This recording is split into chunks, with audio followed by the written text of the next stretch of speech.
Assalamualaikum warahmatullahi wabarakatuh. Sejarah singkat kisah Nabi Hud alaihi wasallam. Sebelum lanjut, jangan lupa like, comment, and subscribe. Semoga menjadi amal jariyah, amin. Nabi Hud alaihi wasallam merupakan salah satu dari 25 nabi utusan Allah subhanahu wa ta'ala yang menerima wahyu untuk dirinya sendiri. Nabi Hud alaihi wasallam yang merupakan nabi keempat ini berasal dari bangsa Arab, tepatnya suku Ad. Diriwayatkan dari Abu Dzar, nabi-nabi lain yang berasal dari bangsa Arab selain Nabi Hud alaihi wasallam adalah Nabi Saleh alaihi wasallam, Nabi Syuaib alaihi wasallam, dan Nabi Muhammad sallallahu alaihi wasallam. Sejak kecil Nabi Hud alaihi wasallam dikenal sebagai sosok yang memiliki perilaku sangat terpuji, di antaranya jujur, amanah, berbudi pekerti luhur, bekerja keras, serta sangat bijaksana dan ramah dalam bergaul dengan kawan-kawan sepantaran di sekelilingnya.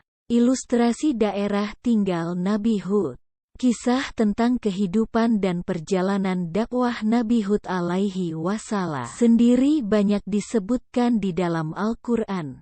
Nama Hud bahkan diabadikan sebagai nama salah satu surat di Al-Quran, yakni surat ke-11. Seperti diriwayatkan dalam Al-Quran surat Hud ayat 50, yang menyebutkan tentang Nabi Hud alaihi wasallam dan kaum Ad. Dan kepada kaum Ad, kami utus saudara mereka, Hud.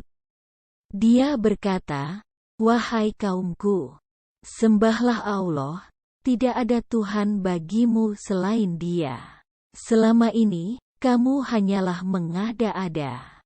Quran Surat Hud ayat 50. Wahai kaumku, aku tidak meminta imbalan kepadamu atas seruanku ini. Imbalanku hanyalah dari Allah yang telah menciptakanku.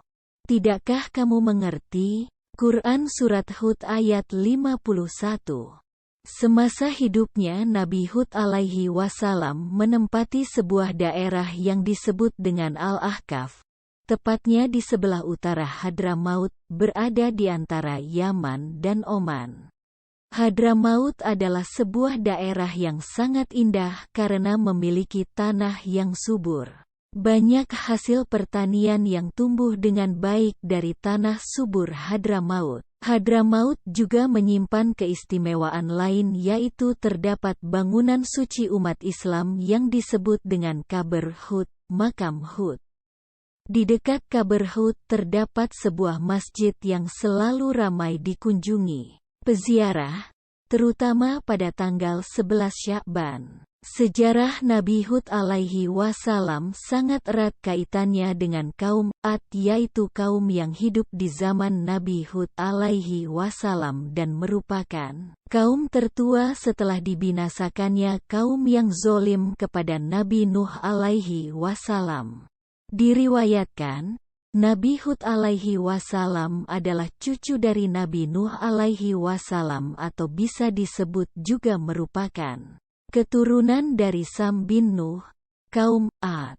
Kaum Ad yang hidup di zaman Nabi Hud alaihi wasallam dikenal sebagai kaum yang hidup dengan amat nyaman dan sejahtera. Kehidupan mereka makmur karena dilimpahi dengan ladang pertanian yang terhampar subur nan hijau, hewan ternak yang sehat dan banyak, serta aliran air yang melimpah dan segar.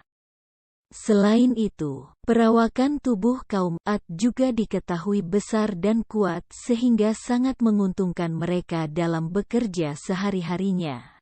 Namun kenikmatan dan berbagai berkah yang dilimpahkan kepada kaum Ad tidak serta-merta membuat mereka bersyukur dan menyembah Allah Ta'ala. Kaum Ad tidak mengenal Allah subhanahu wa ta'ala sebagai Tuhan mereka, sama seperti yang dilakukan oleh kaum sebelum mereka, kaum Nabi Nuh. Mereka menyembah patung buatan mereka sendiri dan diberi nama dengan Samud dan Al-Hatar. Target utama dari dakwah yang dilakukan oleh Nabi Hud alaihi wasallam adalah kaum Ad yang bermukim di sekitar tempat tinggal Nabi Hud alaihi wasallam, yaitu di Al-Ahqaf. Tugas Nabi Hud alaihi wasallam untuk menyerukan ajaran agar menyembah Allah subhanahu wa ta'ala, menghindari perbuatan musyrik. Kaum Ad dikenal menyembah patung berhala yang mereka buat sendiri, seperti ditunjukkan dalam Al-Quran Surat Hud ayat 52.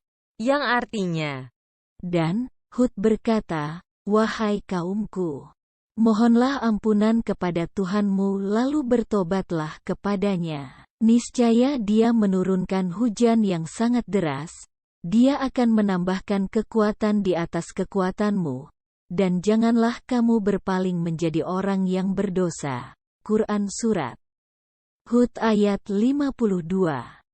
Kisah Nabi Hud diutus sebagai penolong bagi kaum Ad. Keringat dan usaha tiada henti yang diperjuangkan oleh Nabi Hud alaihi wasallam menyerukan kebaikan kepada kaum Ad selain diabadikan. Nabi Hud alaihi wasallam menyeru kepada kaum Ad untuk meninggalkan patung berhala yang mereka sembah dan beralih menyembah kepada Allah subhanahu wa ta'ala. Nabi Hud alaihi wasallam pun menunjukkan bukti-bukti kekuasaan dan keesaan Allah subhanahu wa ta'ala pada kaum Ad agar mereka dapat memilih ke jalan yang benar. Namun kaum Ad sama sekali tidak mempercayai Nabi Hud alaihi wasallam dan tidak mau meninggalkan sesembahan mereka. Bahkan kaum Ad menuduh Nabi Hud alaihi wasallam sudah terkena penyakit gila.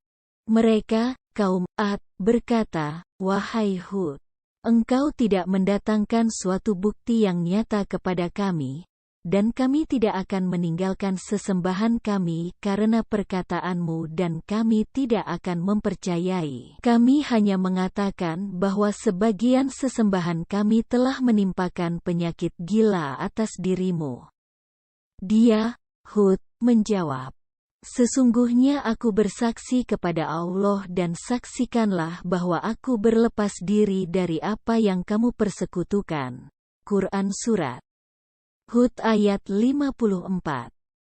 Balasan azab kepada kaum Ad yang ingkar. Bentuk dari perilaku kaum Ad yang tamak dan sombong serta menentang Nabi Hud alaihi wasallam. Maka Allah subhanahu wa ta'ala memberikan peringatan kepada mereka berupa kekeringan yang panjang. Musibah kekeringan yang menimpa kaum Ad ini sempat membuat mereka resah dan khawatir. Mereka takut pertanian mereka gagal panen sehingga menyebabkan kelaparan. Celah tersebut yang dimanfaatkan oleh Nabi Hud alaihi wasallam untuk meyakinkan kaum Ad agar meninggalkan berhala dan berpaling untuk bertaubat dan menyembah Allah subhanahu wa ta'ala. Namun perkataan Nabi Hud alaihi wasallam benar-benar tidak dihiraukan sama sekali oleh mereka. Sesuai yang tertuang dalam Al-Quran Surat Al-A'raf ayat 70. Yang artinya, mereka berkata, "Apakah kedatanganmu kepada kami, agar kami hanya menyembah kepada Allah saja dan meninggalkan apa yang biasa disembah oleh nenek moyang kami? Maka buktikanlah ancamanmu kepada kami. Jika kamu benar." Quran Surat Al-A'raf ayat 70. Akibat dari keras kepalanya kaum Ad yang terus-menerus menentang Nabi Hud alaihi wasallam dan menyekutukan Allah subhanahu wa ta'ala, maka selanjutnya Allah menunjukkan kuasanya dengan mendatangkan gumpalan awan hitam nan pekat. Para kaum Ad berseru gembira karena mengira awan tersebut adalah pertanda datangnya hujan yang akan menyelamatkan ladang dan pertanian mereka dari kekeringan. Namun, di tengah sorak-sorai kaum Ad yang berbahagia atas kedatangan awan tersebut, Nabi Hud alaihi wasallam memberi peringatan bahwa Awan hitam yang datang bukanlah pertanda baik akan turunnya hujan, melainkan pertanda buruk akan datangnya azab dari Allah Subhanahu wa Ta'ala kepada kaum Ad karena telah menyekutukan Allah Subhanahu wa Ta'ala. Tetapi sekali lagi peringatan yang disampaikan oleh Nabi Hud alaihi wasallam tidak dihiraukan oleh mereka. Kaum Ad tetap tidak mau mempercayai segala perkataan dan meminta bukti atas peringatan Nabi Hud alaihi wasallam. Hingga akhirnya Allah Subhanahu wa Ta'ala sebagai sang kuasa benar-benar menjatuhkan azab kepada kaum Ad dengan datangnya angin topan secara dahsyat. Angin topan tersebut langsung merobohkan dan menyapu apa saja yang ada seperti rumah, bangunan, berhala, ladang, hewan ternak, dan berbagai harta benda lainnya milik kaum Ad. Angin topan kencang tersebut akhirnya mampu membinasakan kaum Ad beserta berhala-berhala yang mereka sembah. Saking dahsyatnya, diriwayatkan bahwa angin yang berlangsung selama 8 hari 7 malam tersebut telah menghancurkan segalanya seperti serbuk. Kemudian Nabi Hud alaihi wasallam dan pengikutnya diselamatkan oleh Allah Subhanahu wa Ta'ala. Nabi Hud alaihi wasallam dan para pengikutnya tetap berdiam di rumah tanpa merasakan sedikit pun bahaya dari angin topan tersebut. Setelah kejadian yang menimpa kaum Ad, akhirnya Nabi Hud alaihi wasallam dan para pengikutnya berpindah ke daerah Hadramaut untuk menetap di sana hingga beliau menghembuskan nafas terakhirnya. Wallahu a'lam bishawab. Demikianlah kisah Nabi Hud alaihi wasallam. Semoga kita bisa mengambil pelajaran dari kisah tersebut bagaimana kesabaran Nabi Hud menghadapi kaumnya. Semoga bisa kita terapkan dalam kehidupan kita. Amin. Wassalamualaikum warahmatullahi wabarakatuh.